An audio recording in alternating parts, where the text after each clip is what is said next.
Good morning, CLC. I invite you now to join me and to give yourself a little love. Just open yourself up to that miracle working higher power. And if you feel so inclined, go ahead and take a nice, deep, cleansing breath in, breathing in all the cool, calming life energy around you. And as you release the breath, release all that no longer serves you. Allow your body to just relax wherever you are right now. And if you feel so inclined, go ahead and take another nice, deep, cleansing breath in, breathing in cool, calming oxygen. And as you release the breath, allow your body to relax and allow your mind to be here now. Universal love enfolds me. Universal wisdom inspires me. Universal spirit enlightens me. Universal power encircles me. I am one, and all is well. As we begin this inner healing process, let me invite you to relax in quiet confidence and open yourself up to the miracle-working higher power. Now symbolize the unity of your thinking and feeling nature by touching your chest with your hand, and let my words act as your own for your own inner healing, acceptance, and receptivity. I acknowledge that there is a power, intelligence, and wisdom greater than my own. I am in the midst of it, and it is in the midst of me, sensitive and responsive to my every thought, word, action, and feeling. I now make this true for myself by saying aloud, I acknowledge. Acknowledging this higher power working through my life, I admit that I am personally responsible for solving my own problems while being guided and assisted by something greater than myself. As I am ready to surrender the conflicts of my ego to the wisdom of this infinite presence, I simply speak these words. I surrender. Knowing that forgiveness is the key to unconditional love and the feeling of heaven, I now unconditionally forgive anyone and everyone who has ever injured me in any way, real or imagined. And I now forgive myself for all of my mistaken judgments and their resulting actions. From my deepest level of understanding, I now say, I forgive. Realizing that I continually experience the effects of my own thinking, I now choose to allow this higher power to recreate me deeply, filling my mind with thoughts that are only positive, constructive, loving, and beautiful.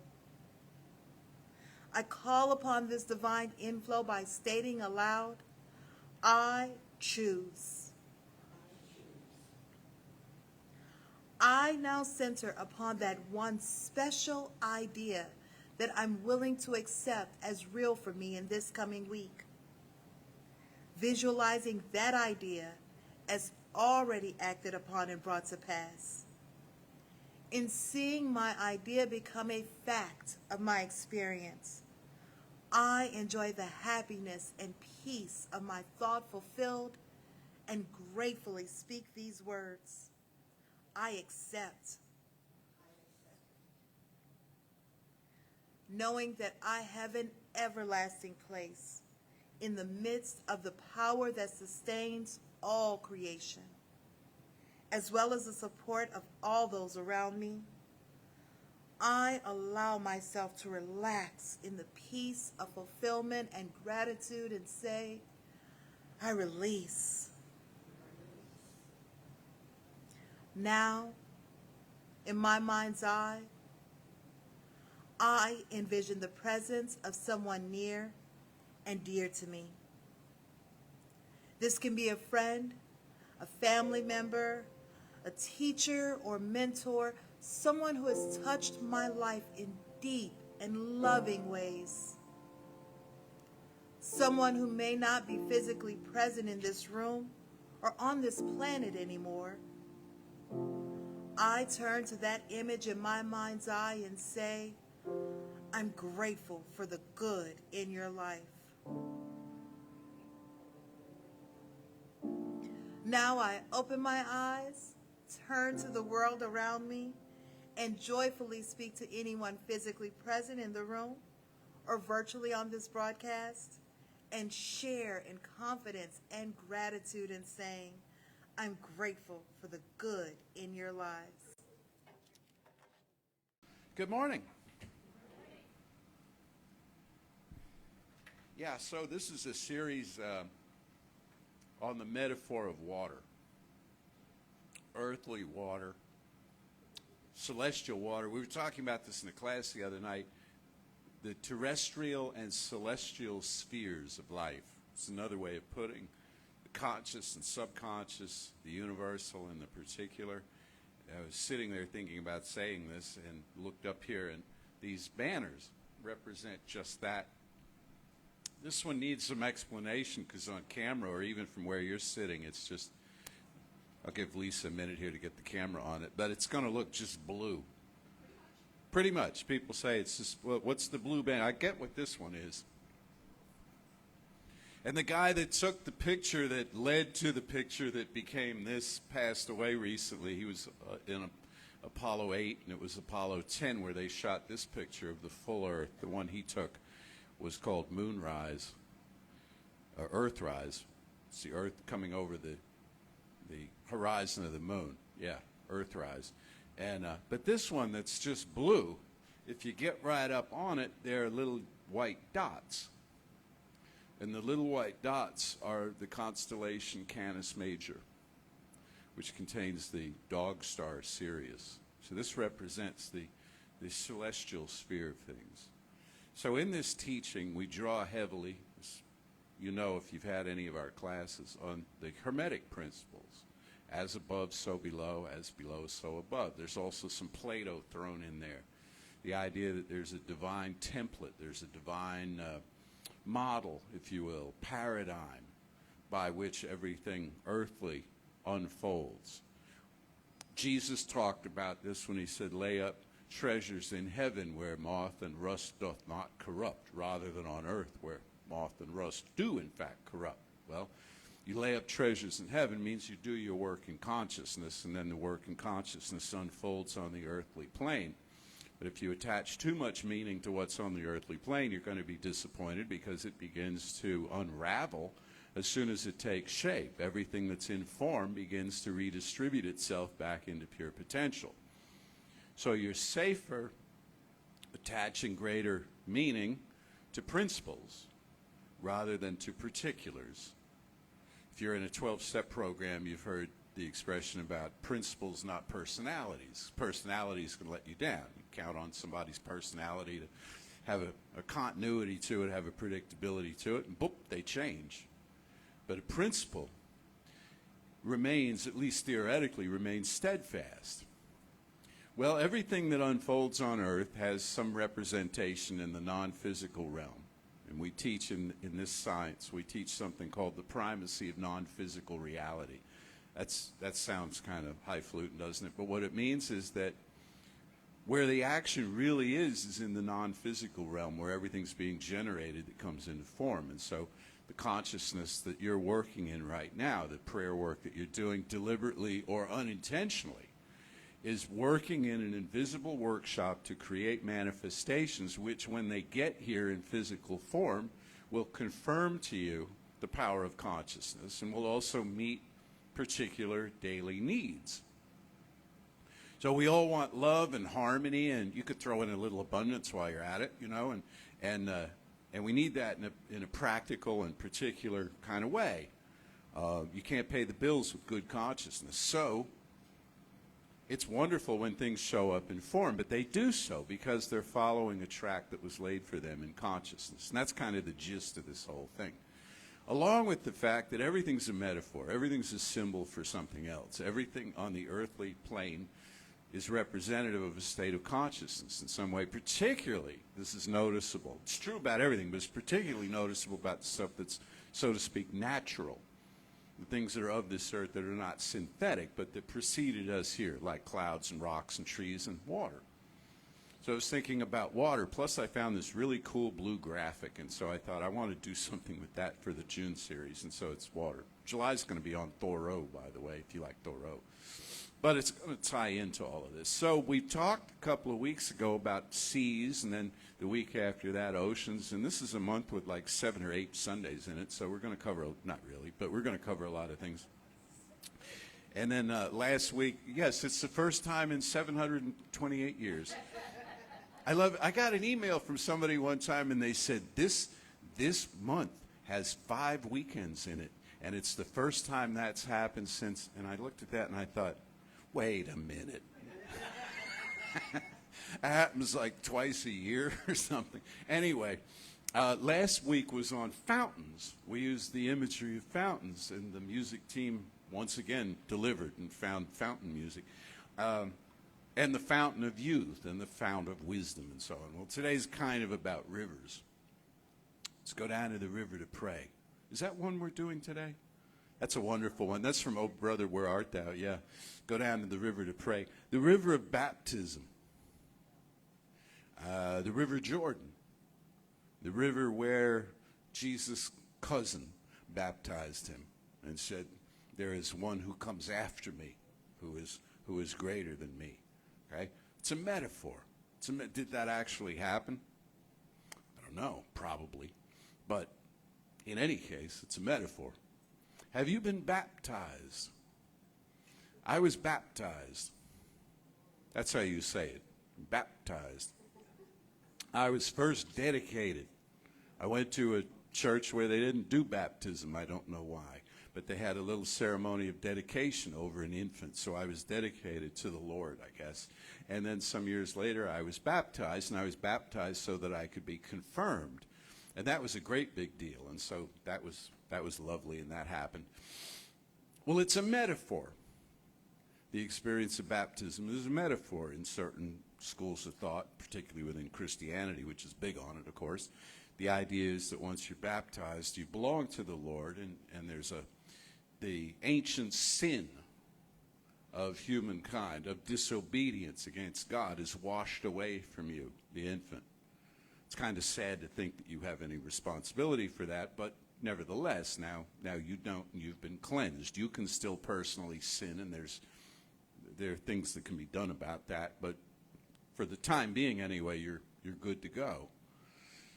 Well, in a teaching like this one, we've had on this stage baptisms, except we don't call them that. We call them a ceremony of naming, and we've done them principally for small children, but also one dear individual that comes to mind, who all of you know. I'm not going to say their name on camera, but he's watching. Who is watching right now?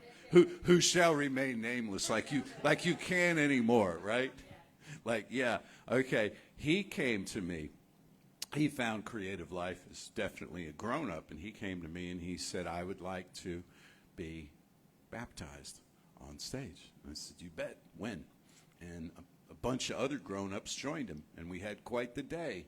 This was back about 2017, I think it was, we did this. Well, it was a metaphor for him, and he understood.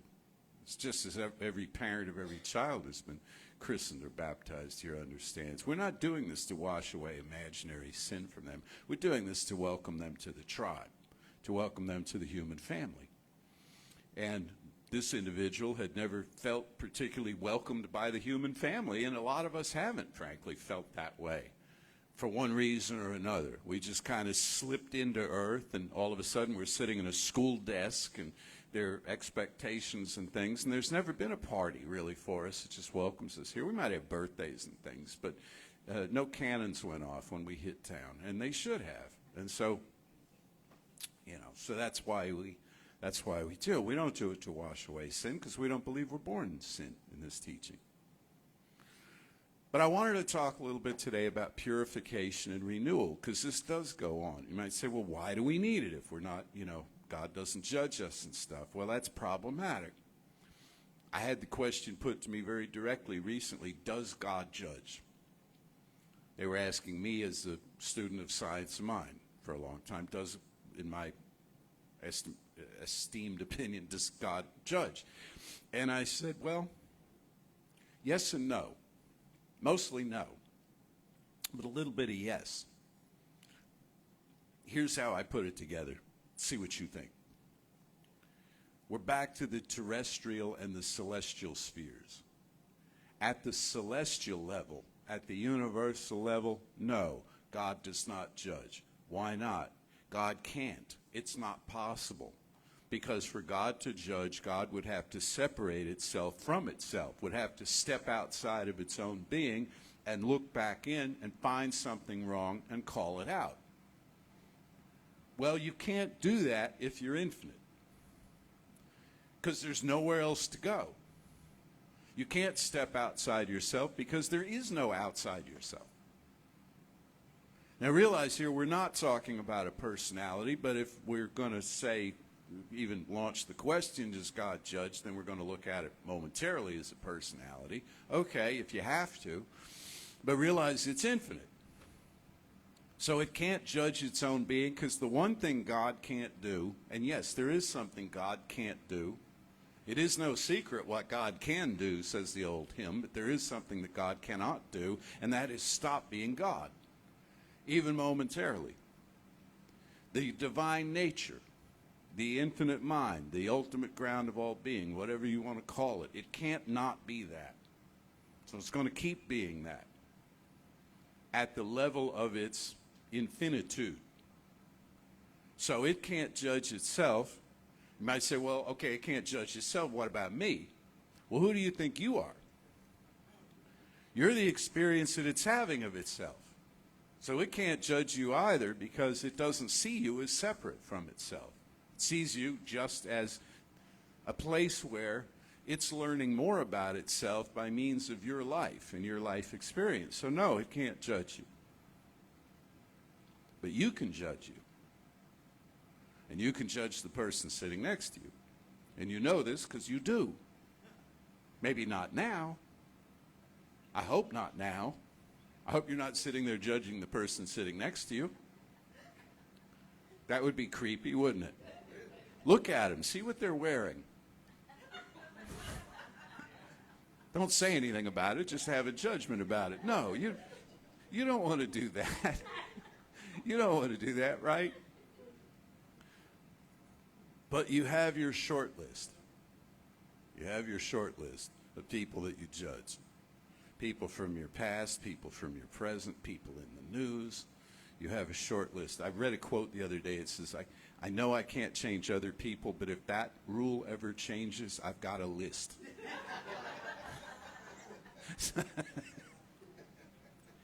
And because you can judge and I can judge, and because we've already established that we are the experience that God or the divine nature is having of itself by means of us, because of that, then technically, yes, at the human level, the divine nature is capable of judgment by means of its individuated beings. And this is because we can, at this level, operate as though we were not infinite, operate as though we were not connected to one another or to the divine nature. We can pretend, and in our pretending, we have spiritual authority to do foolish things and to get away with them, we think, because our thoughts are private, aren't they? Not. They are when we have them, although in a very strange sort of electronic age that we're living in now, all of a sudden you just think about, wouldn't it be nice to have a new hat? And everywhere you look now, there are hat ads, and every hat company and stuff. But seriously, and this is a reflection of consciousness and how consciousness is communicating with itself. But seriously, no thought really is private. Emerson said, the whole world is made of glass. Do something wrong and the whole world is made of glass. Do something right and the whole world. Do anything at all, and it's impacting consciousness, and consciousness is going to spit the thing out in form, because that's what consciousness does. Consciousness is going to say, you must have wanted this, because you've been dwelling on it. You must have wanted this, so here it is. And you look, ooh, I don't want that, but I have been dwelling on it. Consciousness doesn't have the capacity to judge the contents of itself and decide for us what we should have. It doesn't even have the capacity to question it the way your computer does when it says, are you sure you want to delete this file? Gives you, and then sometimes it doesn't ask, and you're like, well, wait, I wanted to go back there. But consciousness never interrupts itself in that way. So my point is that in the metaphorical river of purification and renewal, what we're purifying is our own consciousness. It's not our relationship to the deity. The deity is fine with us. The deity is just fine with us. It does not judge. You don't go to the deity and you say, is what I'm thinking about doing a sin? And the divine nature says, well, I forget. Let's look it up. And goes to the book. Yeah, Leviticus. Goes to the... How do you spell that? Yeah, here it is. I'm sorry, I'm going to have to punish you for this. That's not how it works. But how did we get to thinking it was how it worked? Because that's how stuff works in a court of law. That's how stuff works at the king's castle. That's how stuff has worked in human society as long as there's been human society. All the way back to King Solomon and way beyond that. He's just one that, we have record, Hammurabi. We have record of these people. And what they did was they said, let me look it up. And yeah, that's a crime against our society, and there's a punishment for that. So we just assume that the power that made everything operates the same way. It's shorthand, just like we decided God was the Father, because we looked around and Dad, by the time that story was made up, Dad kind of ran the family in Western society anyway. So that must be how it looks. Didn't take a lot of imagination, and the ones with imagination were the mystics. And the mystics were like, no, it's more complicated than that. And the general public went, I don't want it more complicated than that. I'm going to have to think too hard, Well, let's just simplify the thing. Who's wrong here? Who's at fault here? Let's find them and punish them. Find them and blame them and punish them. Seemed an easy way to go. But we're not here for easy ways to go. Spirit didn't need easier ways to go and created us out of itself to have that. It wanted complexity. It wanted depth. It wanted width. It wanted wisdom. It wanted to know more about itself. And so it sent us scurrying out here into form, to have big, complicated ideas and to imagine wise and wonderful things. And most of all, to love as close to unconditionally as we possibly can, which is a talk for another day. But unconditional love happens at this level. At this level, pretty much it's conditional. It's not bad, it's not lesser, it's not defective love, it's just conditional because you love who you love, and you love some people more than you love other people, and you could get yelled at all day long by spiritual teachers saying you should love everybody the same, and you're not going to do it. I promise you, you're not going to do it. You have close friends, you have peripheral friends, you have acquaintances, and you have total strangers, and that's just how it is. And occasionally people change spots, in that continuum, and that's great. But the only thing that can truly love in an unconditional way has to be an infinite system that is not possessing the ability to judge itself. So we do the best we can, but we push toward it. It's what Kemp has talked about in the Imitation of Christ, is we push toward more of this rather than less. I want to live a more sanctified kind of life. I want to try to judge less and love more and be more open. Well, that's great, and that's what we all should be doing, because it works better. And we're also here to judge in a way, to discern what we like, and the music that we listen to, and the artwork that we stand in front of. And do you prefer sunsets to sunrises? They're both beautiful, and the sky is filled with these great smears of color, But one or the other probably calls to you more, and that's a distinction that you get to make. And what's your favorite kind of food? What's your favorite scent of flower? And on and on and on. You get to move, and you compile a catalog of these things in consciousness. It's yours and yours alone. And you take it through your life, and it changes. And you outgrow certain things. And it's interesting to notice how music that at one point, we have some music in this place. I love the music here, and we have some music because some of us are of a certain age that comes kind of from a generation, And I listen to some of this, and I think, how the first time I heard that, I was in high school or whatever, and what's my relationship been to that particular song all through my life? And I hadn't heard it in years, or I listen to it as often as I can, and why? And everybody has their playlist. That's really what it is. Everybody has their playlist of colors and sounds and scents and everything that touches the spectrum of sensation of the 5 and more senses that we have. That's what makes us special and unique and grounded here. And these are forms of discernment. But what we don't do, at least not if we're healthy, is go around condemning the flowers and the art, the music, and the this and that other people like. Which I don't understand it. There's certain people that like different things. I don't understand. I don't understand wrestling. But I'm not going to condemn it. People like it. There's a lot of things like that. Why can't we do that more? Well, that's what spirituality calls for us to do. And as you do that more, or as we judge less, as we look at the sanctity of the human experience and the experience of all living beings, as we do that, we increase the volume, if you will, of the heavenly chorus.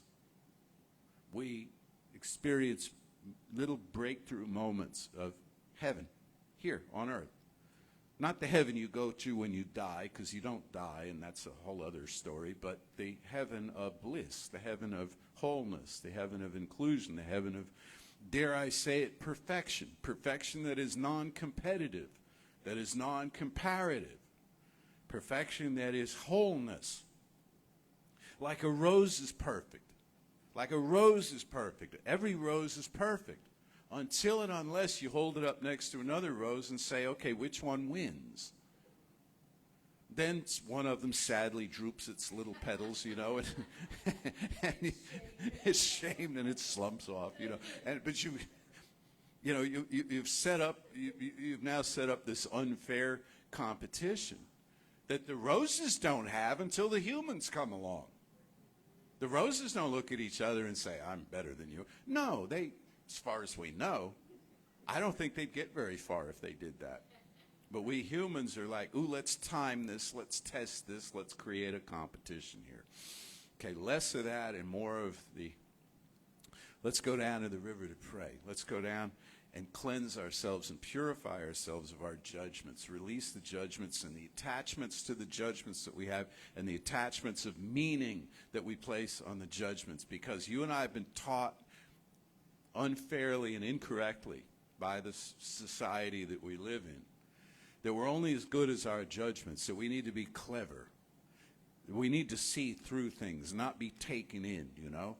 And so we're constantly this critic. And I think it was Kurt Vonnegut, the author, who said that don't let, to other writers, he said, don't let the critics bother you. Nobody's ever put up a statue to a critic. So the inner critic is what and how we deal with that will be the subject next week. But just to tip the hand, love on the inner critic till it drops its need to judge. Love on it, incorporate it back into the heart. Say, this is part of me that was wounded and made wrong and humiliated at some point, and so it has to rear its ugly head and reach out in judgment because it thinks it's offloading some of its emotional pain by doing that, and it isn't. It isn't. It's just deferring it. Okay? So in the week to come, what I encourage you to do is, I was thinking of this, a little task for us all, and this one just came to me, and it's a little batty, but there it is. Okay.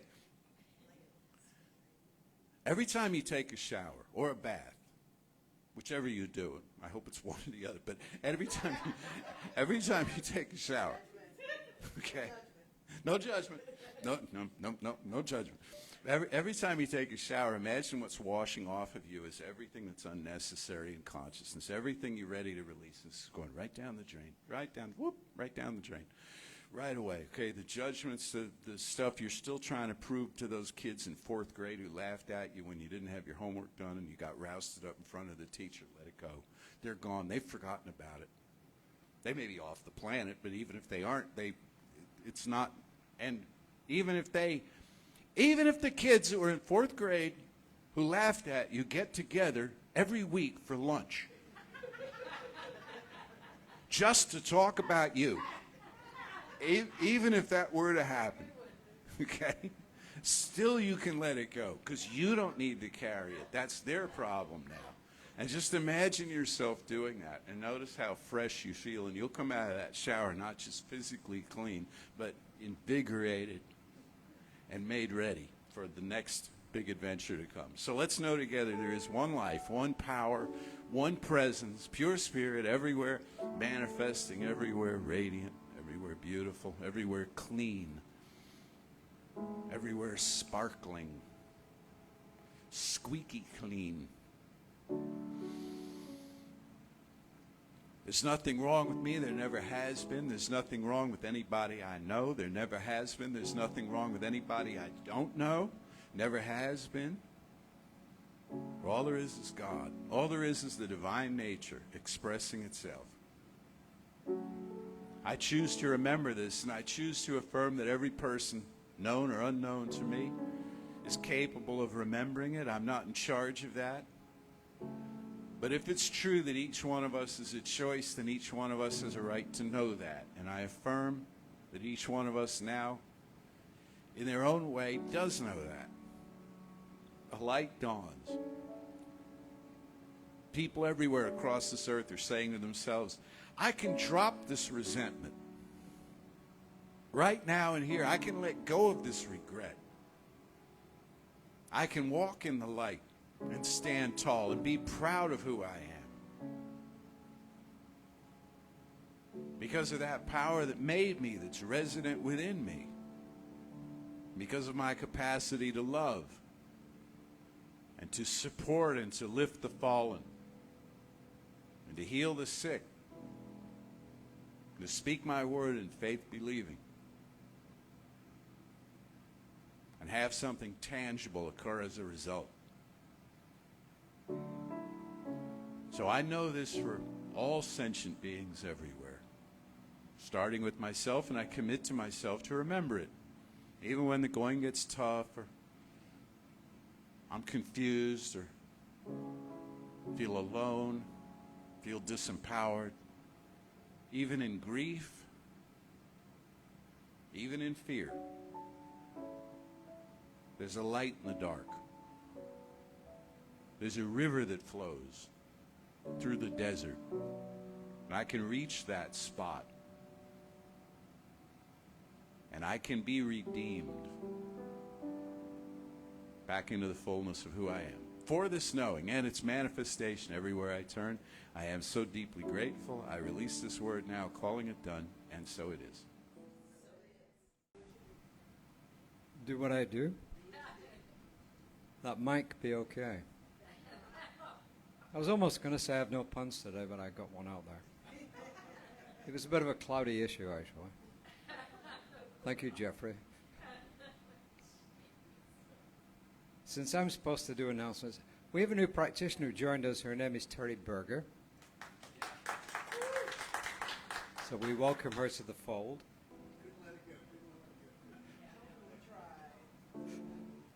So as we come up to giving time, just a quick reminder, we are extremely grateful for all of your help, your physical help, your monetary donations, because it helps us to get this message out into the world, which we believe is a message of hope for the world, to make the world a better place to live in. So please join with me now in saying, divine love, through me, blesses and multiplies all the good I am and have, all the good I give and receive. I am prosperous now, and so it is. Okay. So the announcements that I am responsible for, the first one I'm going to do is not one I normally do, because David mentioned the soul sessions. If you don't know what our soul sessions are, I invite you to go to the Creative Life Spiritual Center YouTube channel and look at the playlists, because there is a playlist just for the soul sessions. And we have had some amazing soul sessions. All of them are amazing soul sessions. So feel free to go and rock through those and get to know some of the people that we've gotten to know. The point of the soul sessions is for you to get to know people and learn their stories. That's what it is. I mean, it's more than that, but, you know, from an anthropological point, that's the way I feel about them. All right. Whew. And now, if you will indulge me for just a moment, because when I was listening to Reverend Jesse talk about the rivers, there's an old meditation that I really like that I use occasionally. If you'd like to close your eyes, you can. If you don't have to. But what I would like you to do is to take a brief walk with me. Real short walk. We're just going to walk down this nice mossy path, and you're going to hear the water in the distance. And as we're walking down this path, the water's going to get closer. And you're going to feel that misty breeze that you only get around waterfalls. Now, the good news is when you get to the water, it's not deep. It's only about ankle deep. So I encourage you, if you'd like to step into the water, because you might find yourself magically barefoot now. And feel the water as it courses around your ankles. Now, if you look upstream, there's a waterfall coming down to you. And if you look downstream, you'll see that, oh, there's another waterfall going down. Now, as you're standing in this water, whatever it is that you need to let go of, hold it in your hands. It can be one thing, it can be many things. As you are holding it in your hands, say thank you. Bless it for what it has given you or taken from you, the lessons that you learned from it. and then drop it into the water. And watch it as it eddies along and drops over that waterfall downstream to be carried away. It is not coming back. You have let it go. Now, if there is something that you would like to bring into your life, turn upstream to that little waterfall and watch as whatever it is that you want to bring into your life comes tumbling gently over it. And it stops to eddy around your ankles so that you can gracefully scoop it up out of that water.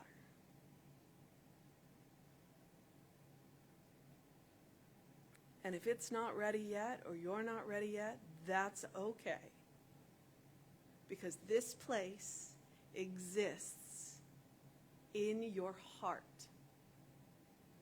And you can come here anytime to let stuff go or to see what's coming next.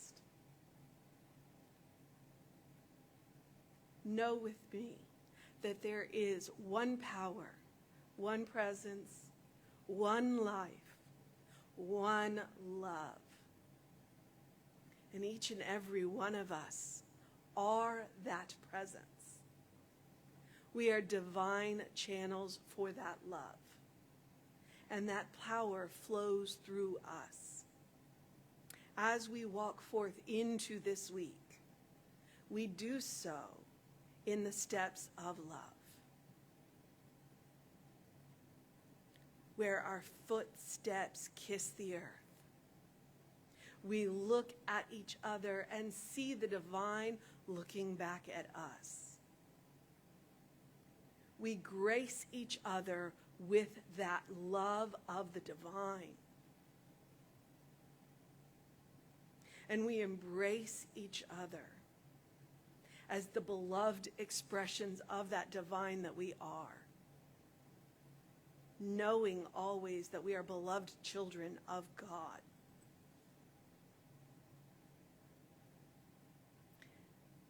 And I relax into this knowing with all of the gratitude in my being. I am grateful for a teaching that teaches me who I am and who each and every one of you are. Brilliant lights, divine sparks, beloved expressions. I am grateful for a community that comes together to remind each other of that fact, of that truth, of that reality. I am grateful for each and every one of you. I am grateful for our ministers, our practitioners, our musicians. I am grateful for the technology that allows us to send this out into the ethers. And I am grateful because it's just another word for love. And I relax into this knowing, releasing my word into the law with love and calling it done. And so it is. Say with me now, something wonderful is happening through me. Something wonderful is happening through me. I feel it in my body. I feel it in my body. I feel it in my mind. I feel it in my mind. I feel it in everything I am. I feel it in everything I am. I choose it. I choose I it. trust it. I trust it. I use it. I use it. I love it. And I love So it. it is. And so it is. Sorry, Jesse.